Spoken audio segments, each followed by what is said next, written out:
Listen, his father made a habit out of hitting him. See, some men drink, some men yell, some men hit their children. This man did it all because I guess all men want their boys to be geniuses. Beethoven. Little boy living in a house where a name meant nothing. Living in a house where mercy had to be earned through each perfect note tumbling up through the roof to tickle the toes of angels whose harps couldn't hold half the passion that was held in the hands of a young boy who was hard of hearing. Beethoven, who heard his father's anthem every time he put finger to ivory. It was not good enough. So he played slowly, not good enough. So he played softly, not good enough. So he played strongly, not good enough. And when he could play no more, when his fingers cramped up into the gnarled roots of tree trunks, it was not good enough. Beethoven, a musician without his most precious tool, his eardrums could no longer pound out rhythms for the symphonies playing in his mind. He couldn't hear the audiences clapping, couldn't hear the people loving him, couldn't hear the women in the front row whispering, Beethoven, as they let the music invade their nervous system like an armada marching through, firing cannonballs, detonating every molecule in their body into explosions of heavenly sensation. Each note leaving track marks over every inch of their body, making them ache for one more hit. He was an addiction, and kings, queens, it didn't matter.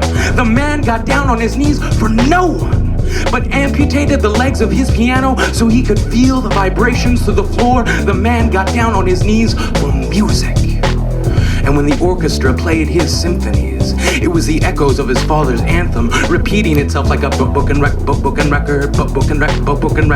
It was not good enough. So they played slowly, not good enough. So they played softly, not good enough. So they played strongly, not good enough. So they tried to mock the man, make fun of the madness by mimicking the movements, holding their bows a quarter of an inch above the strings, not making a sound.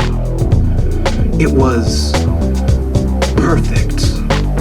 See, the deaf have an intimacy with silence. It's there in their dreams. And the musicians turn to one another, not knowing what to make of the man, trying to calculate the distance between madness and genius, realizing that Beethoven's musical measurements could take you to distances reaching past the towers of Babylon, turning solar systems into symbols that crashed together, causing comets to collide, creating crescendos that were so loud they shook the constellations until the stars began to fall from the sky, and it looked like the entire universe had begun to cry. Distance must be an illusion. The man must be a genius.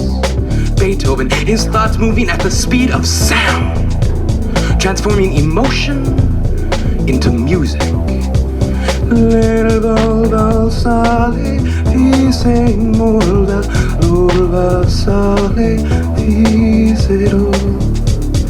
And for a moment, it was like joy. It was a tangible thing, like you could touch it. Like for the first time we could watch love and hate dance together in a waltz of such precision and beauty that we finally understood. The history wasn't important. To know the man, all we ever had to do was listen.